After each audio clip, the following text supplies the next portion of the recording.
Hello again, everyone, and welcome to the fourth race on calendar here for Division 1, and it's taking place at the Circuit de Barcelona, Catalunya. 16 corners make up this 4.6-kilometer circuit with 9 to the right and 7 to the left. Two DRS zones here with the biggest opportunity for overtaking being the DRS on the pit straight, which is one of the longest in Formula 1. And I tell you what, I haven't done a good Div 1 race in a hot minute. I believe the last one I did was Hungary of 2 seasons ago. A lot has changed here in MidWest. We have a lot of new faces making up the Premier Division, but I will say it is still the same level of excitement that you always get. And I tell you what, if this race is anything like the Division 3 race I casted last week at Austria, we are in for one hell of a show, as we are here in Spain.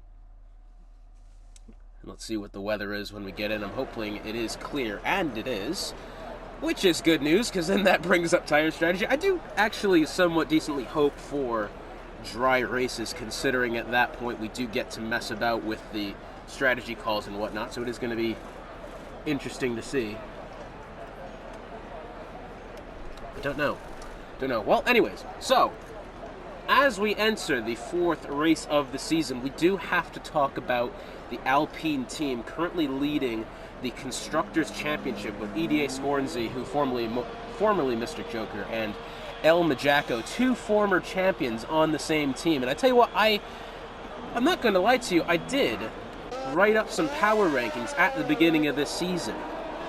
I didn't actually end up getting put on the website for some reason. However, I did say that Alpine team is going to be one that looks to bounce back from last season. El Majacco didn't necessarily have himself the best season last year. EDA Scornzy had to take a couple weeks off in the middle of the season to recover from, I think, a surgery that he had. And while they were gone, I believe you had GSR Ryan Rods and you had Scavney going toe-to-toe for the Drivers' Championship, and it came down to a tie. And it was settled by the race win tiebreaker, which Ryan Rods took home the championship. But this season, as far as both the drivers and the Alpine team, is going to be about maintaining the footing that they are the best drivers in Midwest F1, which I wholeheartedly believe that they are. And so far this season, they are absolutely proving it. Getting out the way there. So obviously purple sector 2 then for Scavney, as Tiger NASCAR has retired from the session. Do we have potentially a look at and see what's happened there? El Majacco rounding turn 5 at the moment. Can we perhaps see what's happened to him? Yeah, so he's bit the curb on the outside, and he spun across the track. That's not an uncommon mistake to make, really. I don't blame him for that sort of thing, as GSR Edwin at the moment has only scored 25 points so far this season.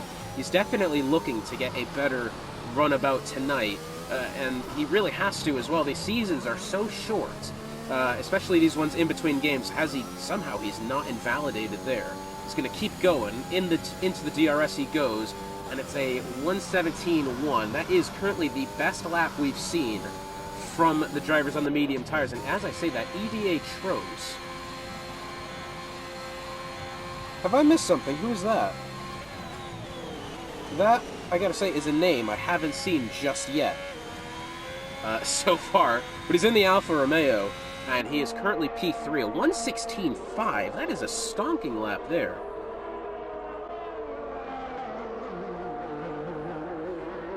Oh, that's Matt Rosie. Oh, okay. Interesting, okay.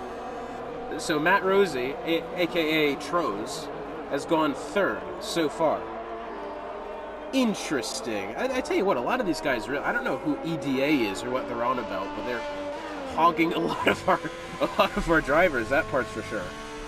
Up the hill here, this is 7 and 8. Handles it brilliantly, I must say. Around the top of the hill at turn 9.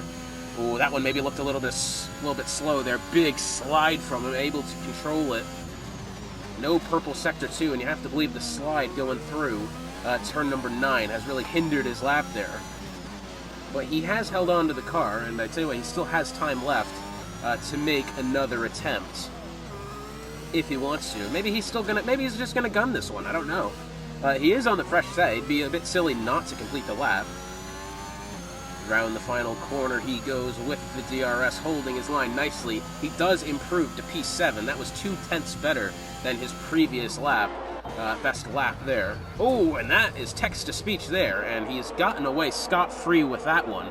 That is coming off of turn 4, and I believe he's just kind of stuck the throttle to the floor a little bit, abandoning it afterwards, and we do have a Mercedes that's gone off somewhere. That looks like Yolmir, who, in the gravel he goes. Yikes. I really hope being beached is not necessarily a feature in the next game, although that would be quite realistic, wouldn't it? Well, if they didn't have porpoising, they won't have being beached, so I'm kind of disappointed with that. However, understandable. The GSR Edwin on provisional pole so far as Yolmir takes another spin through the gravel for fun. GSR Ryan Rods 3 1/1000ths of a second behind in P2, and then it's about 2/10 behind a text-to-speech in the Red Bull. Aero Racing Design currently P4 as formerly Mystic Joker. EDA Scornsey goes P1 by less than 1/10 of a second, 0.89, 9/100ths of a second, not bad. And then Ryan Rods immediately strikes back, and that 2 1/1000ths of a second. My oh my, that is very, very close. And Murphy has retired somewhere. That's atop the hill. That's going through after turn 9. Yeah, he's bit the exit of the corner, got some oversteer. But unfortunately, his EDA Tros went purple sector 2 actually to that point. Should we perhaps go back along with him? He seems to be on a good lap so far. Purple sector 2 from the lad. Can he potentially make up some more ground? So what, Matt Rosie, T-Rose, or Tros, either one. T-Rose, that sounds like Derek Rose, but not. To the line he goes, and P1, wow, 4/10ths of a second. I tell you what, Matt T-Rose, definitely one of those guys to mess about with setups. I tell you what, he really is one of the setup wizards in this league. You go into a time trial on any given day, and you find you want to find a setup to use, his name typically the top of the list. Meanwhile, it seems here the Aston Martin team is working up a tow. Will Ans in the Aston Martin currently on an outlap, 2-lap olds, sorry about that, fresh softs, along with Impossible Bacon both out, one after another, as they now head down the hill into turn 5. We'll have to see what results that will yield, as I'm quite interested to see how that plays out. You don't often see, realistically, here in Midwest, you don't often see teammates really coordinate tows like that. It doesn't really happen.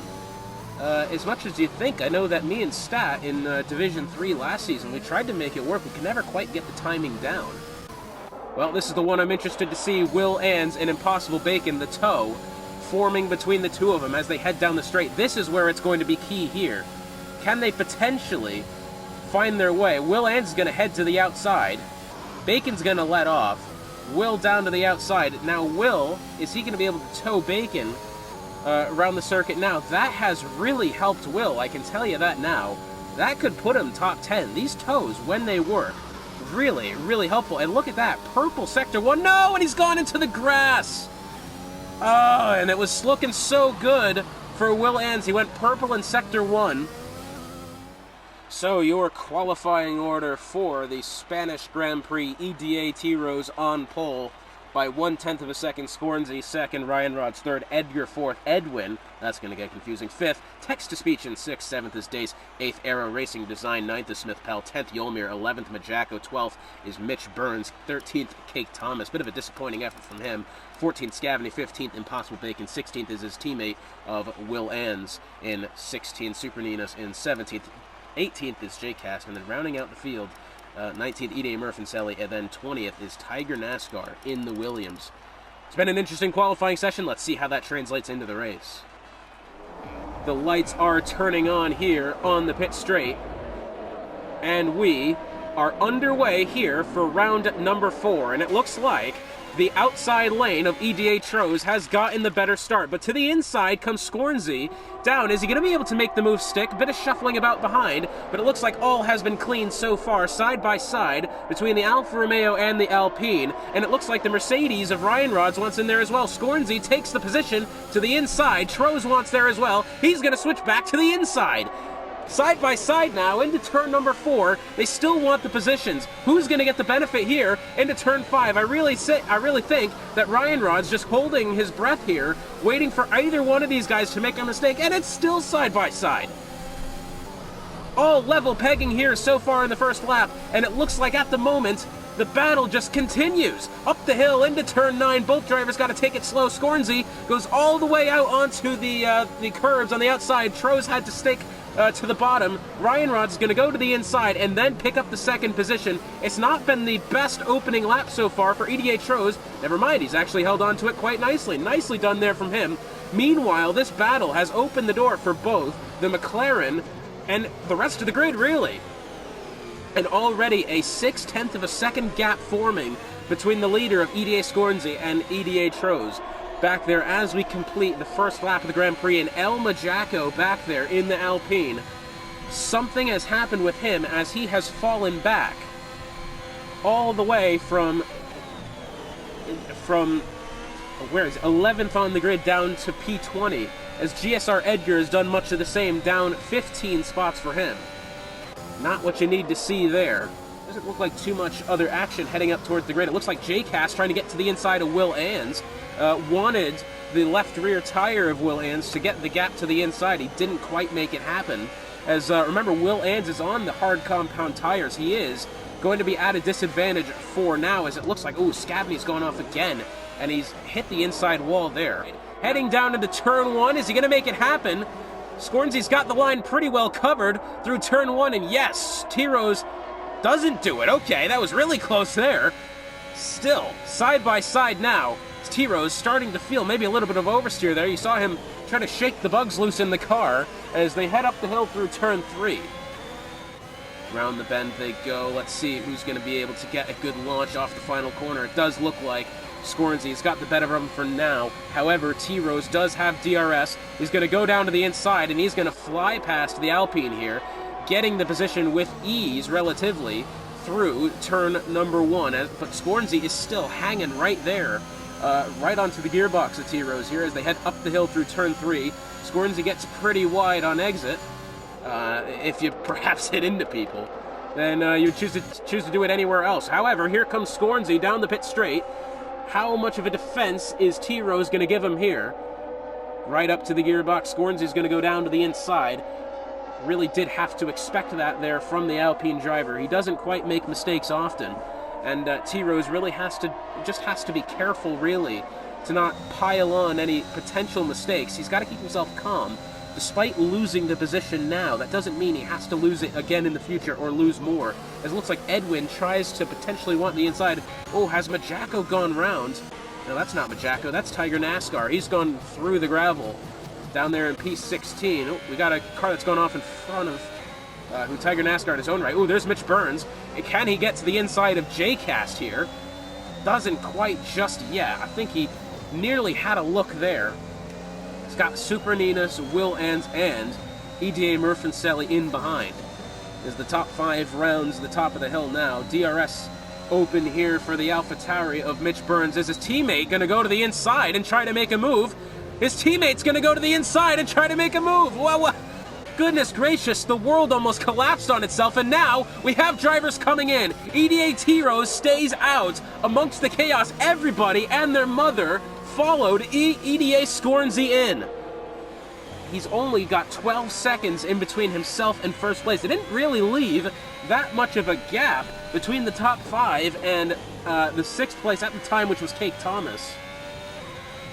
They didn't leave any room, really. It was only 4 seconds. And then behind them, there was a whole stream of cars. I hate to say it, I think T-Rose has made a mistake by staying out here. He wants the overcut. Maybe he can do it. But was that a good idea? We'll just have to wait and see, as it looks like the rest of the grid, the rest of the top 5 is in amongst the pack here. It looks like, oh, something happened there with Edwin, potentially.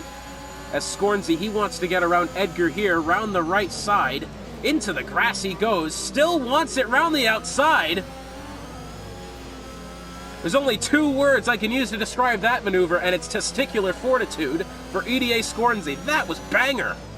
Man, and I tell you what, that could be very helpful towards the end of the race. Super Ninas switching to the right, then switching to the left. Can't quite do that. Murfancelli, however, goes down to the right side. Side by side here between the both Alphas, really. Alfa Romeo, Alpha Tauri, who's going to get the better of him. And for now, despite the time penalty, Murfancelli does have the advantage over Super Ninus in the Alpha Tauri, although Super wants it back around the outside as they head through turn number 4. And I believe, no, the battle's still going on here. Down to the inside, still a Super. Goodness gracious, it's still going on. And I tell you what, Super maybe got some oversteer coming off the corner there. Murfancelli still wants it around the right side. Yeah, and I tell you what, he finally got out to it there. Smith Pell, him, Super, and Murfancelli all going to be staying out. So really only T-Rose and Smith Pell going to be coming in here. We're going to have to see where T-Rose comes out. I believe it's going to be behind his teammate, at least, of Murfancelli as he goes in. Hopefully it's a fast stop from him. Smith Pell follows suit in the McLaren. Start to see maybe a little bit of graining almost on the right front of the guy in the mediums on the Alfa Romeo. That is Murfancelli. Man, T-Rose really stayed out here. He's going to lose a bunch of positions. However, he is on fresh tires. That's going to bring him out to P7. And that is as well behind everyone else that was in the top 5. So he's done it well there. However, Texas Speech did have about another second to gap back. However, T-Rose currently has lost the battle on that one, hasn't it? Have to worry about the two in front of him. Big wiggle there from the Mercedes. That's going to open the door even before the DRS happens. Scornsy down to the inside, side by side between two. The top 2 in the championship at the moment, side by side into turn 1. Who's going to get the better of it? Ryan Rod still has the inside. It's wheel to wheel here in Spain. And it looks like Scornsy, they make contact. Yikes, and that got really close there. Very close racing between the two of them. Hopefully no wing damage there. As you saw the hand signal of hate gone up on the Alpine driver's car.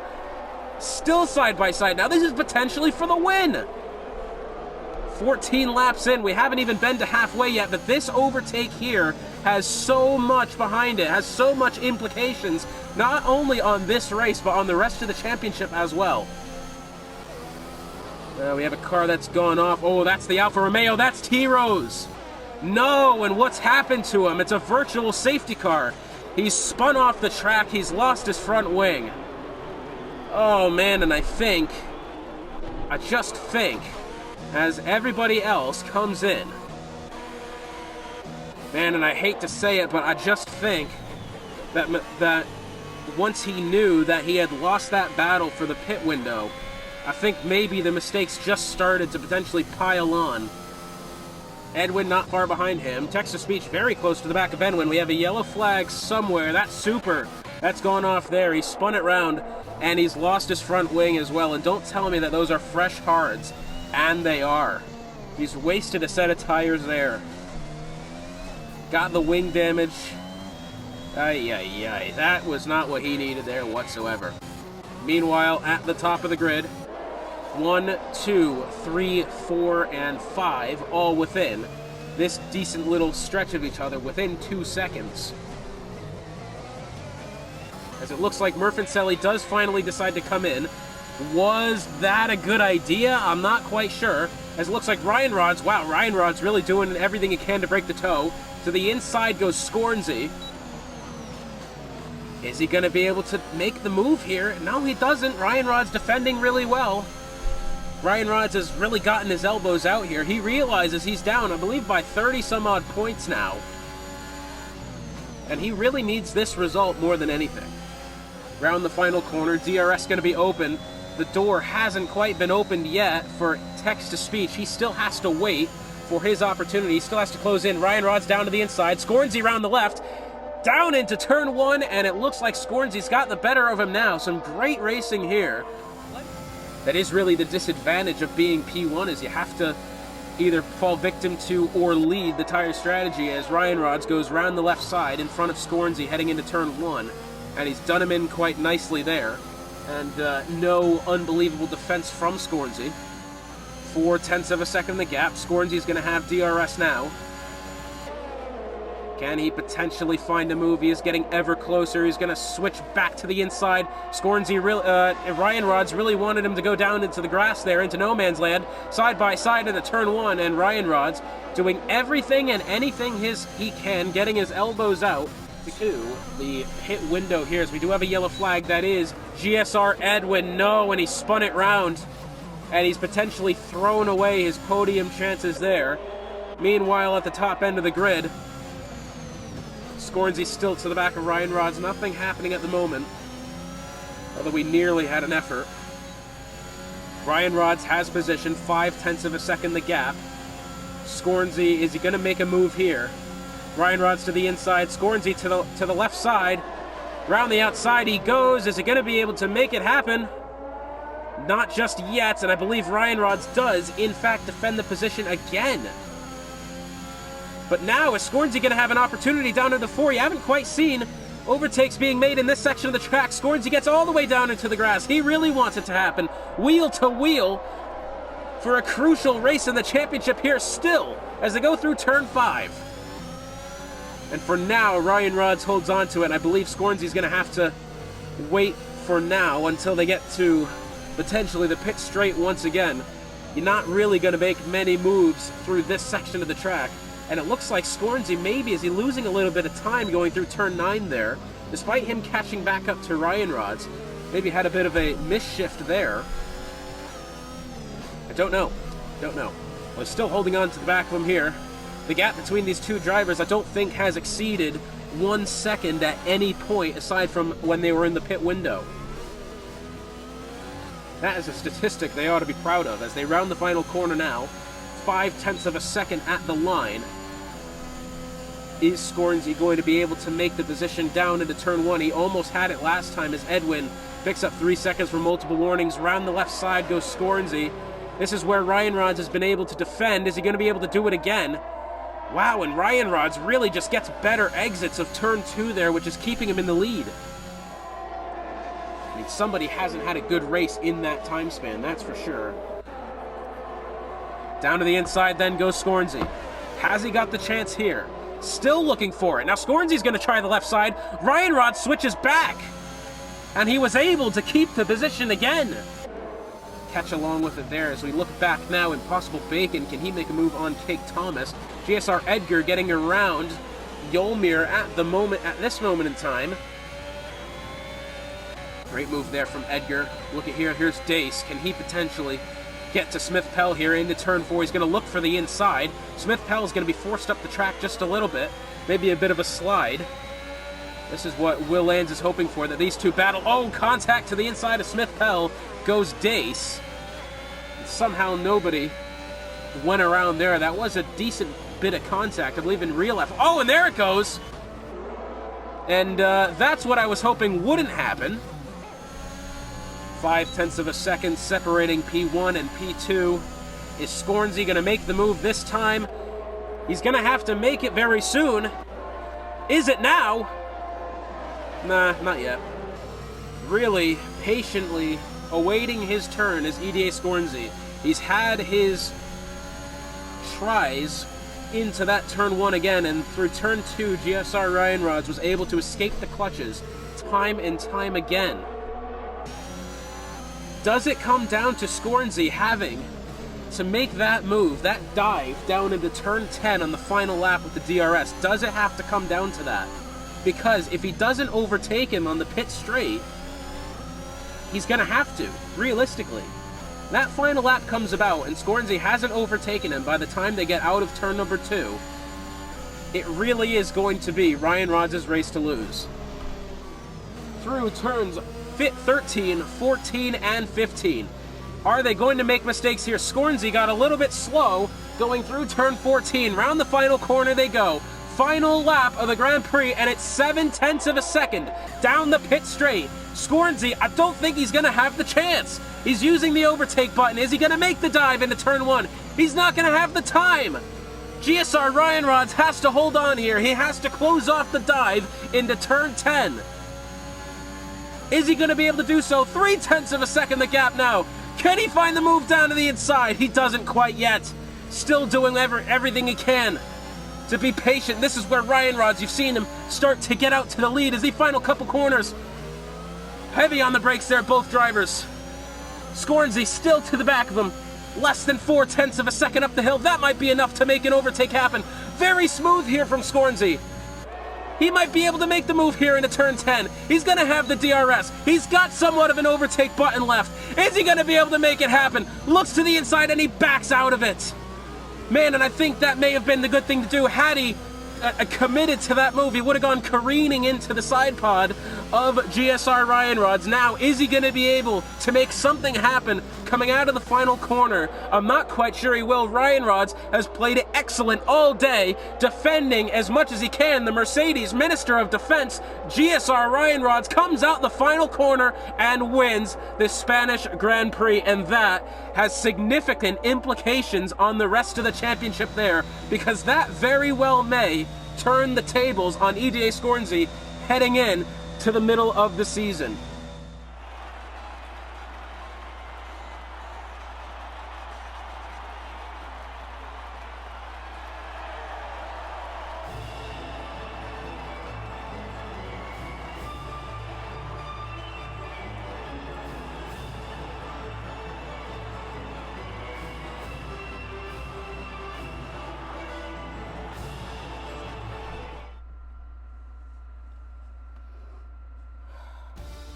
So, at the end of a very exciting Spanish Grand Prix, GSR Ryan Rods takes home first place. EJ Scornsey did everything he could, but comes home second. Text-to-speech in third. Great effort from him.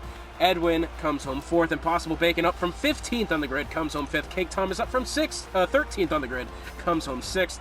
Aero Racing Design 7th. 8th is Edgar. 9th, Will Ans up from P16. 10th is Dace. 11th is Yolmir. 12th, Mitch Burns. 13th, Jake Haas. 14th is EDA T-Rose, who unfortunately things just did not go his way today. Tiger NASCAR 15th, Smith Pell 16th, El Majaco, so unfortunate for him, comes home P17, 18th is Scavney, 19th EDA Murphy, and rounding out the field P20, unclassified, is Super Ninus 88. Well, that was a very entertaining Grand Prix, and next week it only gets better as we head to Monaco.